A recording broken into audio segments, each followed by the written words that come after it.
Respetar, entender y dialogar con la Madre Tierra es nuestro principio de comunicación. Foro Nacional de Comunicación Indígena. Hacia una política pública diferencial de comunicación e información para los pueblos indígenas de Colombia.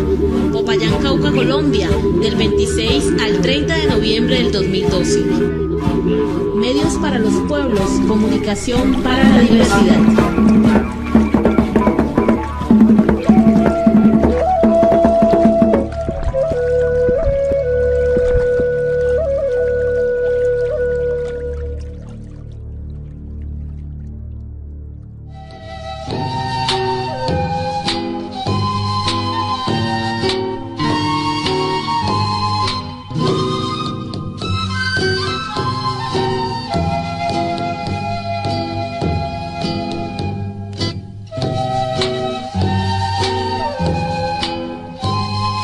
Escuchamos al compañero Gabriel Pillimue, quien hará una aproximación jurídica frente a la política pública diferencial en el marco de la comunicación e información.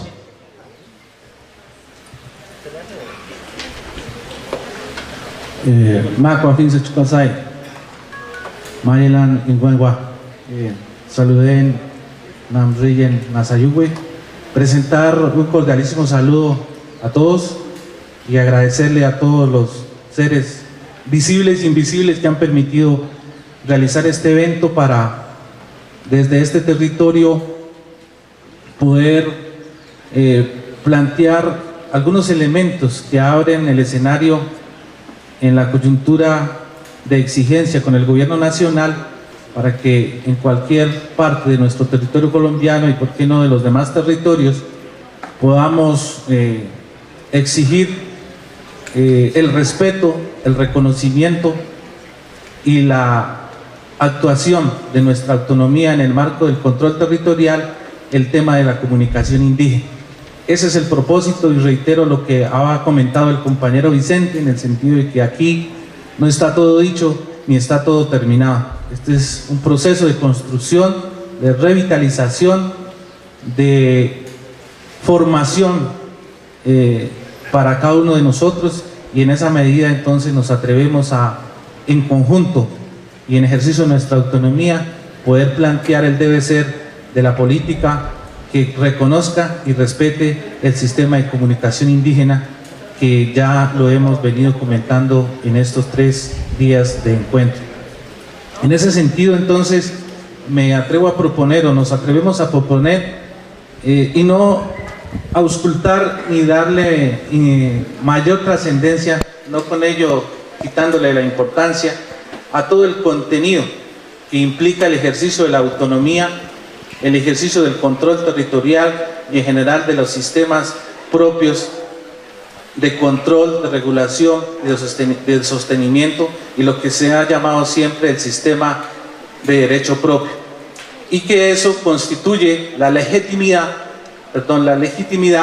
para poder nosotros, desde nuestras propias visiones, desde nuestras propias cosmovisiones, desde nuestro propio entender de la lógica de nuestros mundos, poder entonces dar un significado al tema de la cultura, de la autonomía, de la identidad, del territorio y de la autoridad, entre otros elementos que con lujo de detalle los compañeros que nos han antecedido han explicado desde sus diferentes visiones y concepciones como pueblos y como comunidades. Ese es un elemento, unos principios que están allí, con los cuales muy seguramente orientarán, regirán el carácter y el objeto de una política pública que el gobierno tendrá que establecer para que se reconozca y se respete el tema de los sistemas, ¿por qué no?, del sistema de comunicación propio. Llegamos entonces a un escenario en el cual nos corresponde interlocutar como pueblos indígenas con un agente sujeto del deber de garantía, promulgación y defensa de los derechos fundamentales y los derechos de los pueblos, y en este caso es con el Estado a través del gobierno nacional, para el caso de Colombia y muy seguramente de las otras comunidades que se encuentran a lo largo y ancho de los territorios indígenas en el mundo. Y ahí siempre nos hemos encontrado de que el Estado habla de una legalidad, de unos fundamentos en los cuales se genera una obligación, nace una obligación, se ejecuta unas acciones y en ella misma, en esa legalidad, se ejerce un control. No podría ir más allá de ese control de legalidad. Y entonces es cuando planteamos el ejercicio de la legalidad en los fundamentos jurídicos de carácter internacional como fuentes de derecho público y también los elementos normativos de carácter nacional, hablando de la legalidad en sentido amplio y no restrictivo, y nos encontramos haciendo una revisión desde la colonia, desde la conquista quizá, de que encontramos elementos que nos permiten de alguna manera sustentar desde la lógica de la legalidad, elementos, insisto, que nos permiten justificar del porqué de la exigencia del respeto en primer lugar a los sistemas de comunicación y en segundo lugar a la obligación, como ya lo dijo la compañera, de realizar y construir una política diferenciada para el tema de comunicación. Frente a ese tema de la legalidad y la legitimidad, tengo que necesariamente hablar de normas de carácter internacional vinculantes y que han sido ratificadas por el gobierno colombiano y que hacen parte del bloque de constitucionalidad y que tienen carácter imperativo y de obligatorio cumplimiento para el Estado.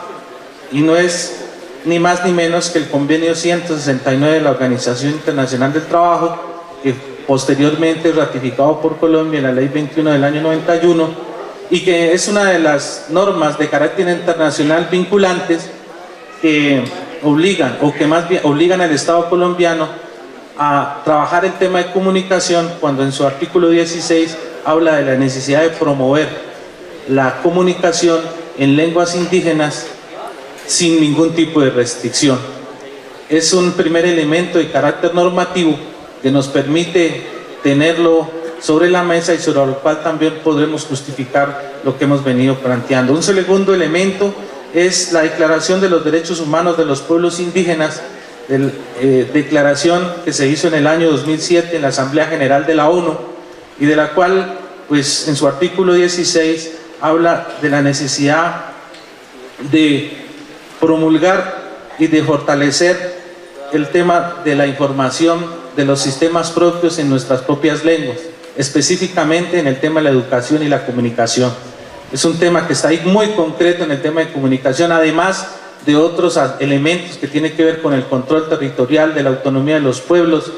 de la prohibición de existir bases militares y de operaciones militares en territorios indígenas, elemento que desde el Cauca hemos venido exigiéndole al gobierno nacional para poder sustentar del porqué el ejercicio de la autonomía, el control territorial, por ejemplo, de la Guardia Indígena, de la prohibición que le asiste al Estado de evitar este tipo de operaciones y bases militares que colocan en riesgo a la población civil y a la población vulnerable, en este caso los niños, cuando ubican las bases militares y los diferentes grupos estatales militares en las escuelas, en los colegios, en los acueductos, en las emisoras cercanos. Entonces, sin embargo, esta Declaración de los Derechos Humanos de los Pueblos Indígenas, la última conversación, a manera de comentario, nos ha dicho el Estado colombiano a través del gobierno de que no es vinculante, puesto que ellos no lo han firmado, que es una mera declaración, una posición absolutamente absurda, porque eso es como pretender desconocer la Declaración Universal de los Pueblos Indígenas a estas alturas, perdón, la Declaración Universal de los Derechos Humanos en estos tiempos y a estas alturas. De igual manera, contamos con otro instrumento que es la Cumbre Mundial de la Sociedad de la Información, que esto pues está en dos fases, una que se ha dado a través de las Naciones Unidas y otra a través de la Unión Internacional de Telecomunicaciones, donde orienta y recomienda la necesidad de la conexión de aldeas, en el entendido de diferentes comunidades, y hacer unos esfuerzos de las Naciones Unidas y desde esta organización por buscar la interconexión y la conexión a través de los diferentes pueblos y comunidades indígenas. Hay otro elemento que es la resolución 46 de la ECOSOC, que habla de la necesidad de poder establecer nuevas tecnologías de integración para los pueblos indígenas, equipos, capacitación, instrumentos que nos permitan, acorde con las modalidades de información propia, poder establecer mecanismos de información. No extenderme más también para decir que está el Foro Permanente para las Cuestiones Indígenas, que este también es un órgano de las Naciones Unidas que recomienda insistir en la difusión y la información de todas las cuestiones indígenas, todas las orientaciones, los acuerdos, las resoluciones, los convenios, las declaraciones que hagan las Naciones Unidas en materia de comunidades indígenas, pues tengan que estar difundidas e informadas a través de las lenguas y las experiencias que se tienen en cada uno de los pueblos en el tema de comunicación. Podríamos también insistir que el tema de la Declaración del Milenio, en cuanto a lo que tiene que ver con el fortalecimiento estratégico para hablar de la disminución de la brecha de la pobreza, reducir la pobreza,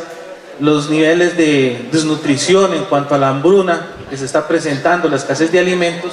también tiene que tener un elemento que garantice el cumplimiento de este objetivo a través de la comunicación. Hay una recomendación también en cuanto a la promoción y el uso del multilingüismo y el acceso universal al ciberespacio de la UNESCO, que habla también de cómo apoyar, promover, construir capacidades de producción con contenido indígena. Entonces, hay otro elemento que nos permite también visualizar que a nivel de la UNESCO también hay un tema que de alguna forma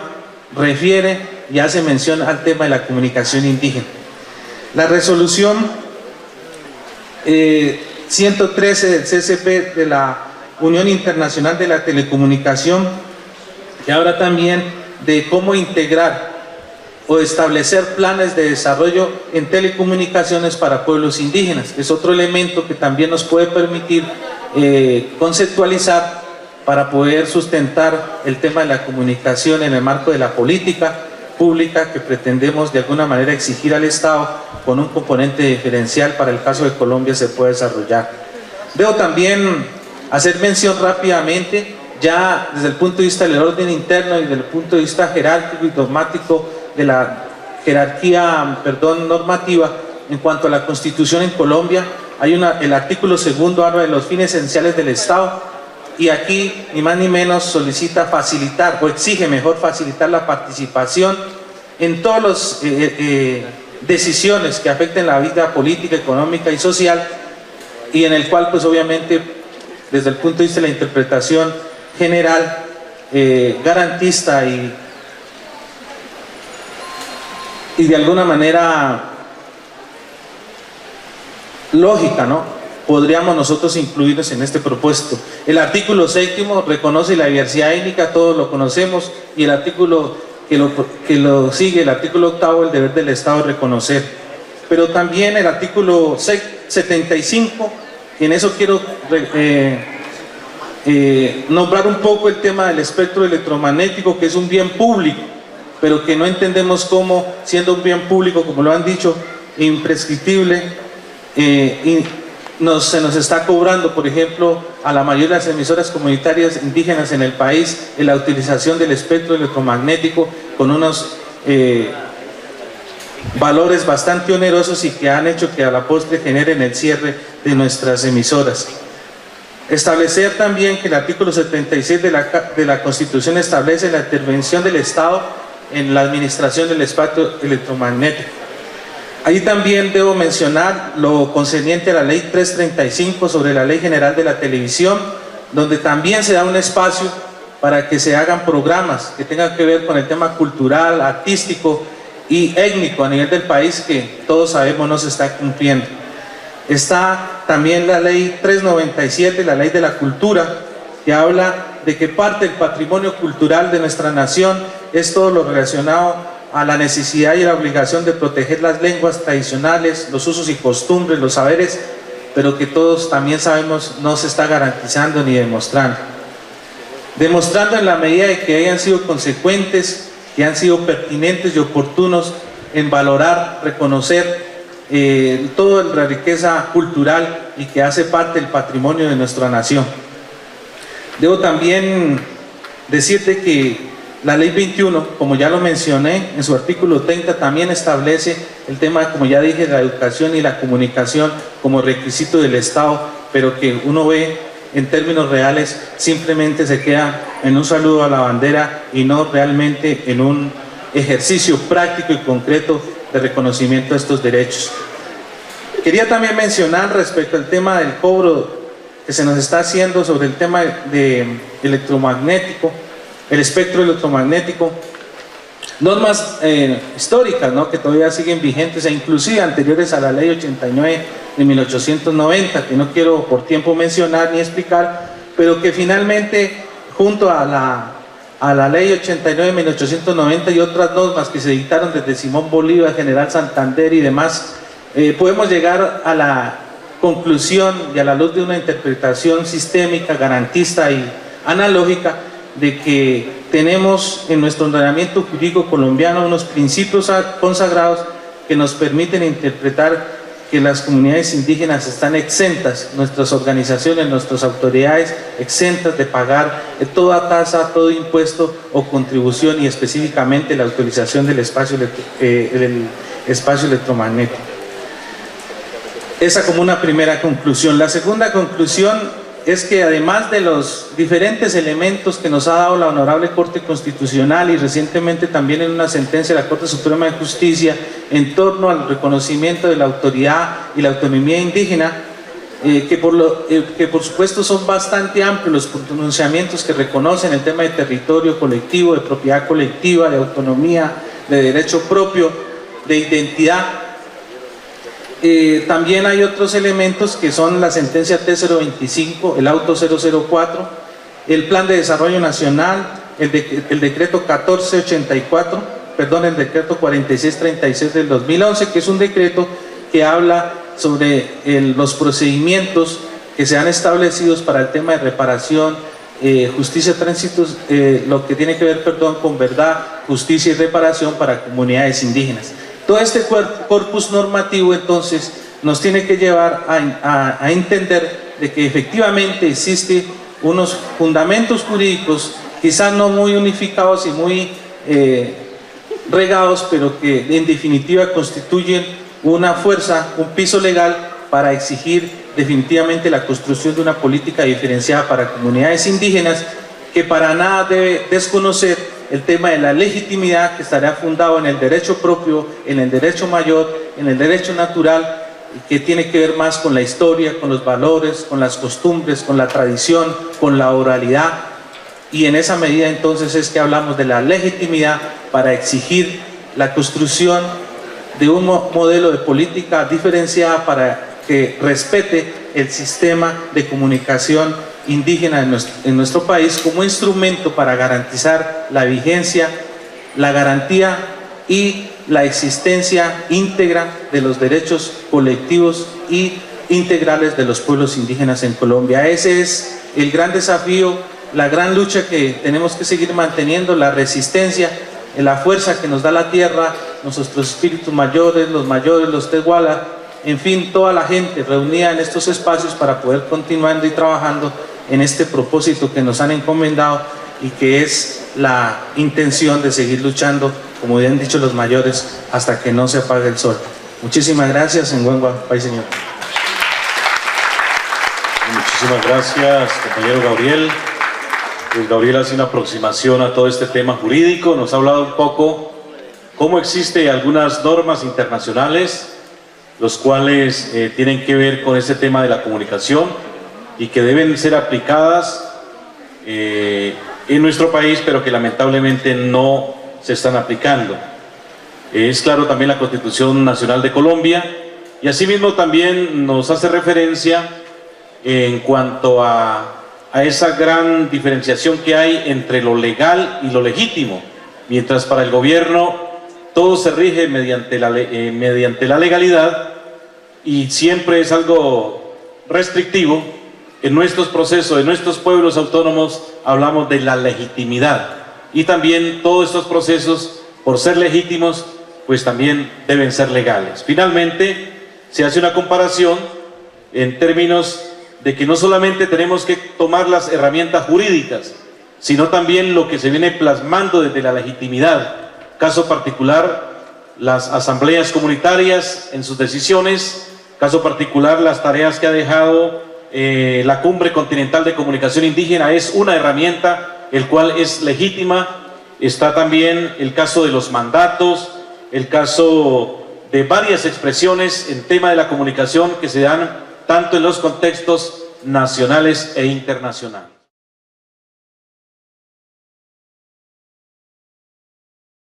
Este es un proceso de construcción, de revitalización, de formación para cada uno de nosotros, y en esa medida entonces nos atrevemos a, en conjunto y en ejercicio de nuestra autonomía, poder plantear el debe ser de la política que reconozca y respete el sistema de comunicación indígena, que ya lo hemos venido comentando en estos 3 días de encuentro. En ese sentido, entonces, me atrevo a proponer, o nos atrevemos a proponer, y no auscultar ni darle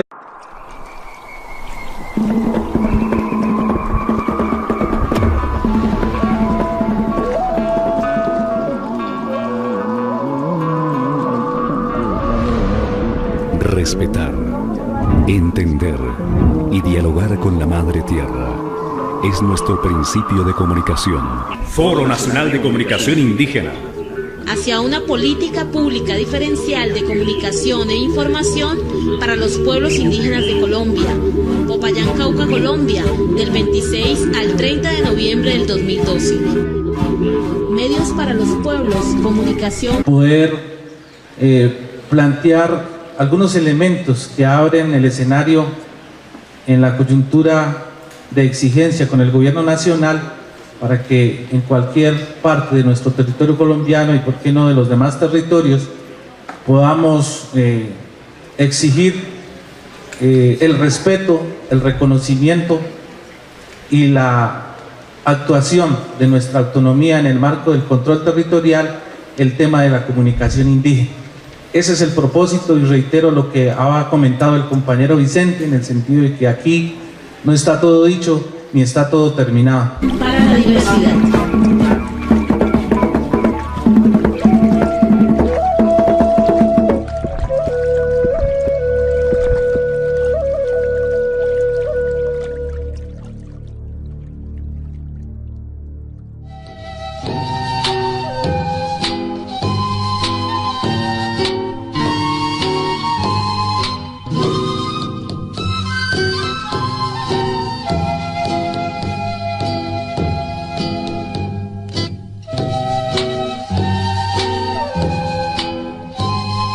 Escuchamos al compañero Gabriel Pillimue, quien hará una aproximación jurídica frente a la política pública diferencial en el marco de la comunicación e información.